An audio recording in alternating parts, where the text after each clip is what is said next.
Hi குட்டீஸ், welcome to Sri Arts. மகாபாரதத்தோட 11th episode. Last வீடியோவில் நம்ம என்ன பார்த்தோம்? குந்திக்கு ஒரு அபூர்வ மந்திரம் துர்வாசர் மூலமாக கிடைக்கும். நீ சூரிய பகவானை பார்த்து சொன்னீங்கன்னா உனக்கு இப்படி தான் குழந்தை பிறக்கும் அப்படின்னு சொன்னார்ல.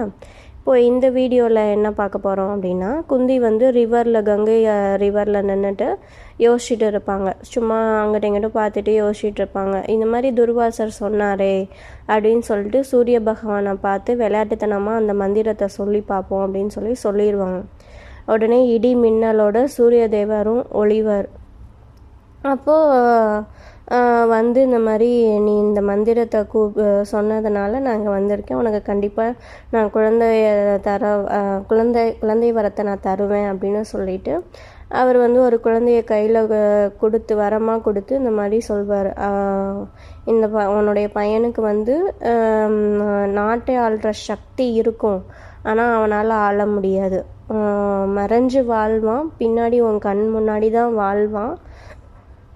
ஆனால் அவனுக்கு குண்டலகங்கள் அவனை காப்பாற்றும் அப்படின்னு சொல்லிட்டு அவர் மறைஞ்சிருவார்.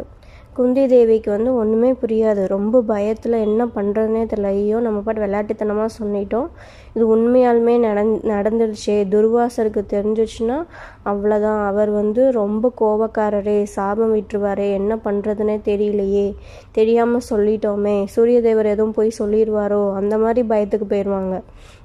நமக்கும் இன்னும் கல்யாணமும் ஆகலை, இப்போ தான் கல்யாணத்தை பற்றி பேசிகிட்டு இருக்காங்க, நம்ம அதுக்குள்ளேயும் ஒரு குழந்தைய வச்சுட்டா ஊர் என்ன சொல்லும் அப்படின்னு சொல்லி ரொம்ப பயந்துருவாங்க.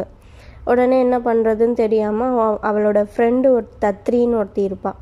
அவளை பார்க்குறதுக்காக குந்தி தேவி போவாங்க. அப்போ அந்த தத்ரி சொல்வா, நீ ஒன்று பண்ணிடு, பேசாமல் கங்கை ஆற்றுல இந்த குழந்தைய கூடையில் வச்சு அனுப்பிச்சுட்ரு, யாராவது எடுத்து அவனை வளர்த்துப்பாங்க அப்படின்னு சொல்கிறான். உடனே இல்லைனா ஊர் உன்னை தப்பாக பேசும், யாருமே நீ சொல்கிறத நம்ப மாட்டாங்க, மந்திரத்தால் குழந்தை வந்துச்சுன்னு சொன்னால் யாருமே நம்ப மாட்டாங்க, உன்னை தான் தப்பாக பேசுவாங்க, ஒழுங்கா நீ இதை பண்ணிடு அப்படின்னு சொல்லுவாள். உடனே குந்திக்கு என்ன பண்ணுறதுன்னு தெரியாது, ரொம்ப பயந்து போய் நிற்பாள். சரின்னு சொல்லிட்டு அவள் சொன்ன மாதிரி நம்ம ஆற்றுலேயே விட்டுருவோம் அப்படின்னு சொல்லிட்டு இவன் என்ன பண்ணுறா, ஆற்றுல விடுறா. விடையிலே வேண்டாம் சொல்கிறா.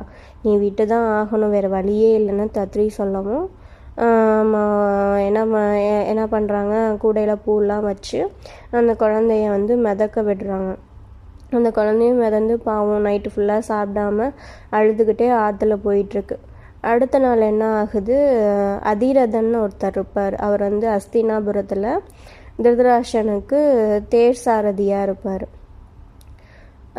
அப்போ என்ன ஆகும், அந்த அதிரதன்கிறவர் சூரிய தேவர்கிட்ட அந்த மாதிரி வேண்டுவார், எனக்கு ரொம்ப நாளாக குழந்தை இல்லை, குழந்தை வேணும், எப்படியாவது கொடுங்க அப்படின்னு சொல்லி ரொம்ப அழுகிறாரு, புலம்புறாரு. அப்போ என்ன ஆகுது, ஒரு குழந்தையோட அழுகிற சத்தம் கேட்குது.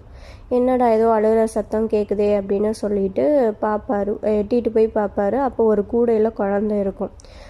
சூரிய தேவன் தான் அதை அனுப்பிச்சி விட்டாருன்னு நினச்சிட்டு அவர் என்ன பண்ணுவார், சூரிய தேவரே ரொம்ப நன்றின்னு சொல்லி அவரை தேங்க் பண்ணிவிட்டு போய் ஒய்ஃப் கிட்ட அந்த குழந்தைய கொடுத்து, அவரோட ஒய்ஃப் பேர் ராதை, அவங்கள்ட்ட இந்த மாதிரி நடந்ததை எல்லாத்தையும் சொல்வான். அந்த மாதிரி வேண்டினேன், வேணப்போ இந்த மாதிரி ஒரு கூடையில் குழந்தை சத்தம் கேட்டுச்சு, சூரிய தேவர் எனக்கு வரமாக கொடுத்துருக்காரு, நம்ம இந்த குழந்தைய வளர்க்கணும் அப்படின்னு சொல்லி ராதை கிட்ட சொல்கிறாரு.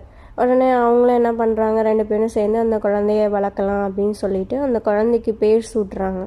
அந்த குழந்தைக்கு என்ன பேர் சூட்டுறாங்கன்னா கர்ணன் அப்படின்னு பேர் சூட்டுறாங்க. ஆனால் அங்கே அந்த ஏரியாவில் உள்ள மக்கள்லாம் என்னன்னு சொல்லி அவங்கள கூப்பிடுவாங்கன்னா ராதேயன் அப்படின்னு சொல்லி தான் கூப்பிடுவாங்க. ராதா தானே அந்த குழந்தைய வளர்க்குறதுனால ராதேயன் அப்படின்னு சொல்லி கூப்பிடுவாங்க. அப்புறம் அங்கே குந்தி ரொம்ப கஷ்டப்பட்டுட்ருப்பான். அந்த குழந்தை நேரம் எங்கே போயிருக்கோம், யார் பார்த்துட்ருப்பா, அந்த மாதிரி யோசிச்சுட்ருக்கையில் அப்போ இந்த மாதிரி பீஷ்மர் நான் குந்தியை இந்த மாதிரி பாண்டுக்கு செய்ய விரும்புகிறேன் அப்படின்னு சொல்லி கேட்கையில் அவங்க அப்பா கிட்ட சொல்வார். அவங்க அப்பாவும் குந்திகிட்ட கேட்பாங்க, உங்களுக்கு என்ன ஓகே, குந்திகிட்ட கேட்பாரு. குந்தி உடனே சொல்வா, அப்போ உங்களுக்கு என்ன ஓகேவோ அதுவே பண்ணிடுங்க, எனக்கு ஒன்றும் எந்த இதுவும் கிடையாது அப்படின்னு சொன்னோன்னே 2 பேர்த்துக்கும் நல்ல பார்த்து கல்யாணம் பண்ணிடுவாங்க. ஓகே கைஸ், இதுக்கப்புறம் நெக்ஸ்ட் வீடியோவில் பார்க்கலாம். ஓகே, பாய்.